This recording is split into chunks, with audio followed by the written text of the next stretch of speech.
students attended at least 40 of them. And out of the 40 events that you all attended, you all won some sort of prize at 28 of them. That's pretty good.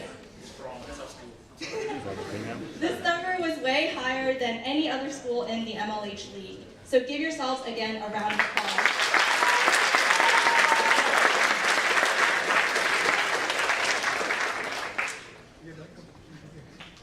Did that work, Brian?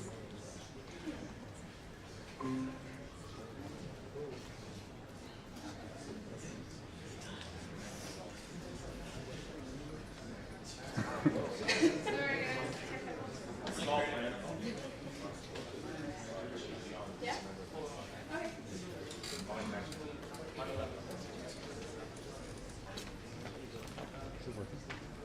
There you go. All right, cool. In total, 58,000 hackers checked in to all of our events and came from all over the nation, sometimes outside of the US. You all who traveled to HackGT today are now part of this growing number. What's even more neat is that each of you represent at least uniquely 3,000 universities and high schools. So what does it mean to win the league? Number one reason is outside recognition. So rankings are what the outside world, outside of the hacker community, normally puts stock in. And they now understand how amazing it is for you to win at the school for all the events that you're attending.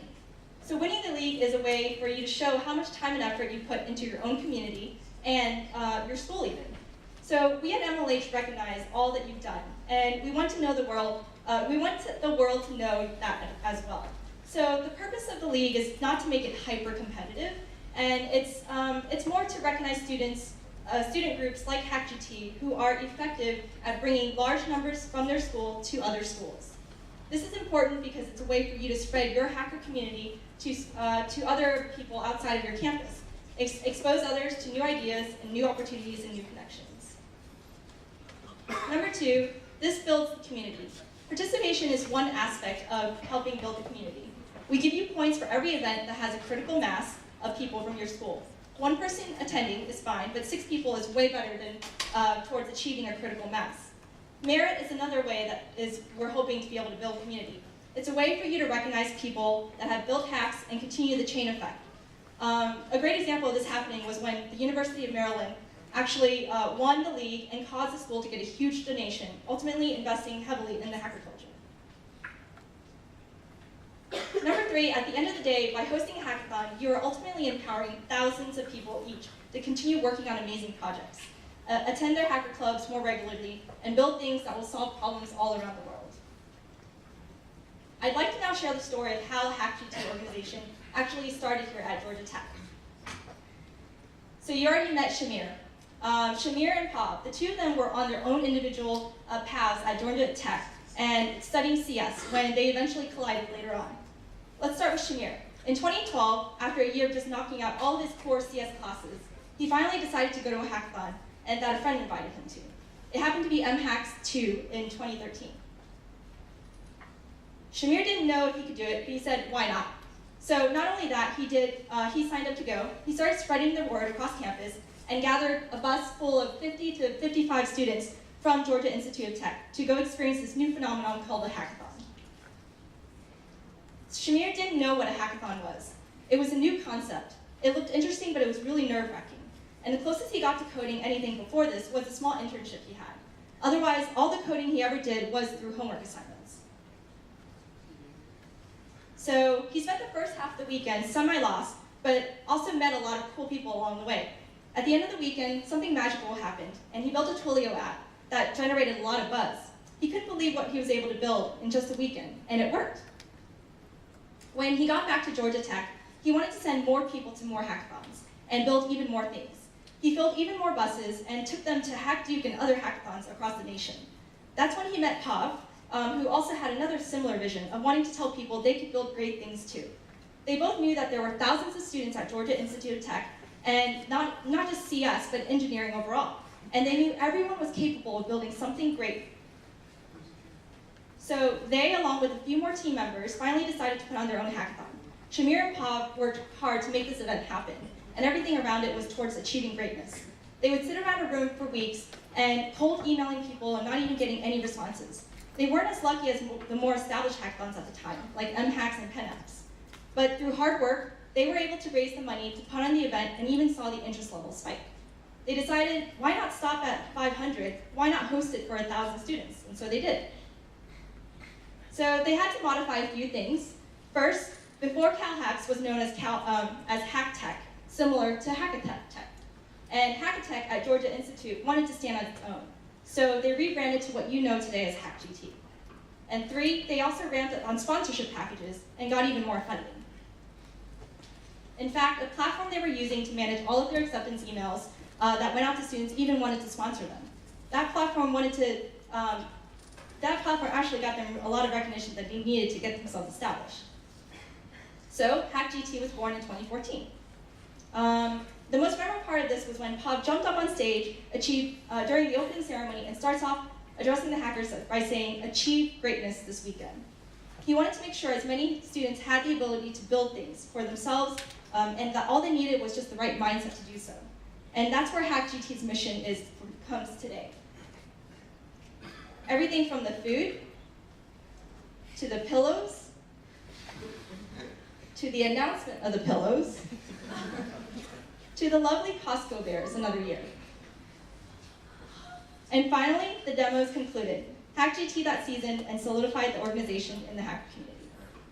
So, in closing, I'd like to share some of the previous winners of the league. And now for the final rankings of the MLH League season. Can I get a drum roll? Because I'm going to announce the top 10. 10th place is Stony Brook University. 9th place is Florida International University. 8th place is University of Illinois at Urbana-Champaign. 7th place is NYU. 6th place is University of Toronto. 5th place is University of Maryland, College Park. 4th place is University of Florida. 3rd place is Rutgers University. Let's go Rutgers! 2nd place and runner-up and last year's winner of the 2016 was University of Waterloo. And the winner is Georgia Tech.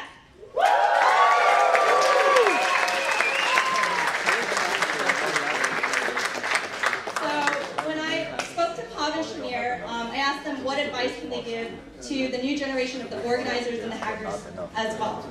And the message was still the same. So on the fun side, no matter what happens on this event, even if everything falls apart, at least make sure the food is good. Make sure the hackers aren't hungry, fed well, and have their meals on time. But on a serious note, don't be afraid to experiment. For organizers, try new formats with hackathons or organizations or anything. And remember why you're putting on a hackathon and why Georgia Tech needs this. If you passionately believe it, it'll show in everything about the event. And for you hackers, experiment with elements that make your hack up for this weekend. And lastly, make sure to enjoy yourselves. Happiness is had, not made. So to all of you aspiring to become the next winner of the league and bring recognition to your own hacker community, to your school, talk to this team after, or talk to myself or Ryan. And I also want to do a special shout out. I also want to do a special shout out to Amrita and Michael, who made HackGT 2016 possible. They also led the GT hacker community for the 2015-2016 season.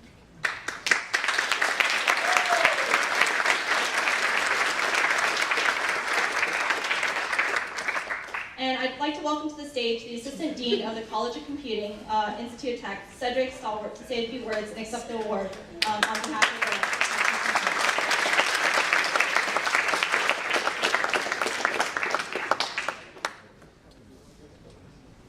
Okay, so before I start, I put all this on my phone, and while you were stalling, my percentage was going down. I guess I'm not standing out here because my speech is over here. So I guess I was scared on that, but I think we'll make it. So I transferred it to my tablet, and everything's good. First of all, who am I? My name, I had to look at my tablet to figure that out. My name is Cedric Stalwart. I'm a two-time graduate here at Georgia Tech. In fact, I took DSP in this very room. and learn how to do fast Fourier transforms in that seat right there. And fell asleep in that seat right there. But anyhow, I have an undergraduate degree from electrical engineering and a master's degree from Georgia Tech in computer science. And this is my 32nd year here at Georgia Tech. I found out where all the bathrooms were and never left. So, here we go. So it's my job on behalf, so I have the jacket on, so I have to do something official. It's my job on behalf of Dean Zwiegelil of the College of Computing and the faculty and staff in the College of Computing to welcome you here and to congratulate you for all the achievements that this organization has done. And y'all put me on after Shamir's beatbox, and that wasn't fair. But I'll try to do the best I can. I thank y'all for inviting me here. And I have to be honest, I wasn't their first choice. They asked the dean, then the executive dean, then some associate deans, and then about 6 other people, some guy named Bob. And so you got me, and it took them that long to find the right person for the job. I guess I would like to think that. I was asked to come here to give a few words, and they said for me to legitimize this event by having some old guy talk. And I don't need to sit up here and tell you what you already know. You guys are awesome, and that's put in a small word, but it's very true. All the potential in this room can save the world legitimately. Legitimately. If y'all, when I got here back in '85, they said, look, yes, I said '85. They said, look to your left, look to your right, only one of you will survive. And they literally, that's what they told us. And literally, it was true. Right? Now I tell students, look to your left, look to your right, and like just what she showed you with Shamir and others, you're going to be the people that change this world. These are the people you're going to change the world with. And look at what he got inspired, and look at what has happened here. If y'all go and inspire people, we literally can change the world. So, keep that in mind. Oh, my tablet just went dead. All right. I lost my place. However, so you don't need me here to tell you you're awesome, but I will try to leave you with some inspiring words. And for those of you who know me and have ever heard me speak before, I always like to come with a little poetry because poetry tends to unite us across a lot of barriers. So this is a poem by Alan Grungold, and it's named The Bridge Builder. An old man going a lone highway came at the evening, cold and gray, to a chasm vast and deep and wide, through which was flowing a sullen tide. The old man crossed in the twilight dim. The sullen stream had no fear for him. But he turned when safe on the other side and built a bridge to span the tide. Old man, said a fellow pilgrim near, you are wasting your strength with building here.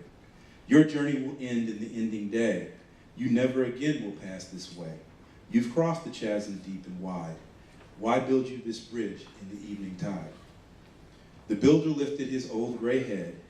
Good friend, in the path I have come, he said. There followeth after me today a youth whose feet must pass this way. This chasm that has been not to me, to that fair-haired youth may a pitfall be.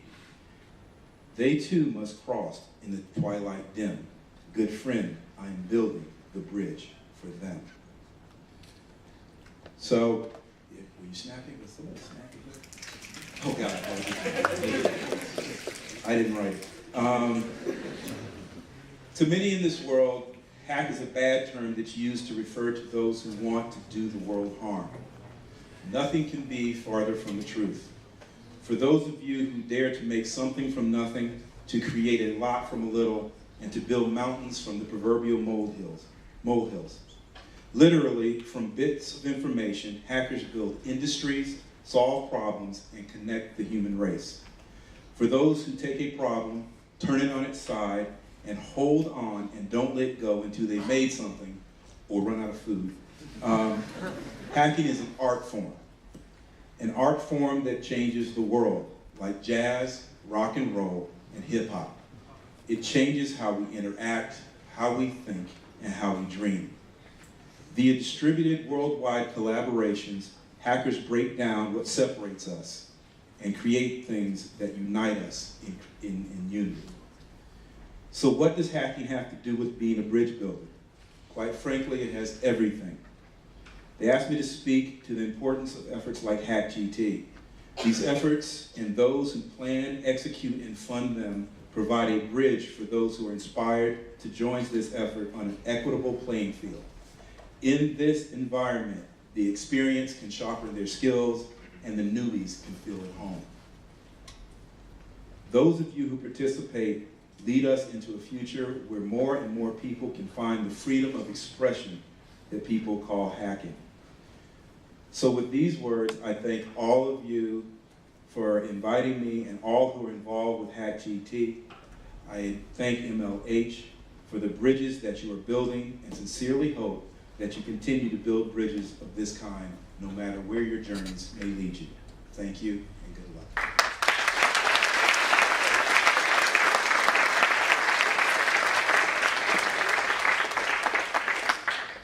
This is ours?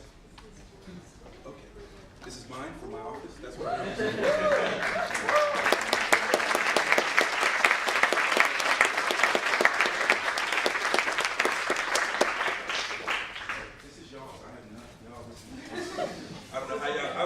whose dorm room is going to get lost in. That's fine.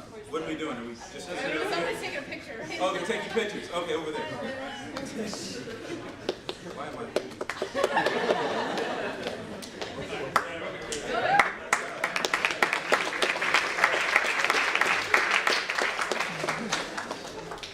You got to work both ways.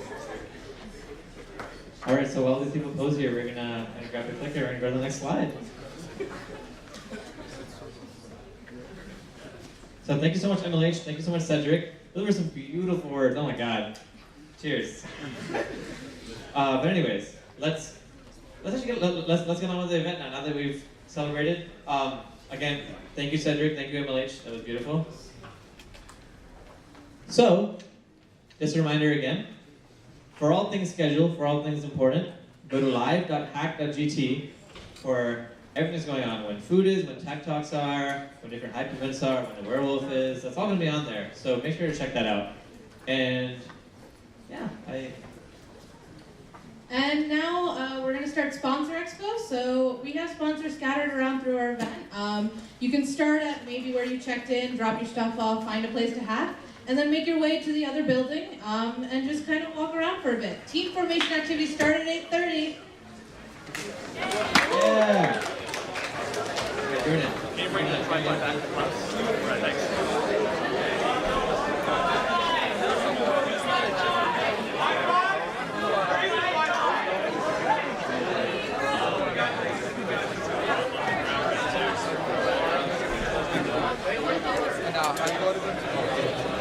From one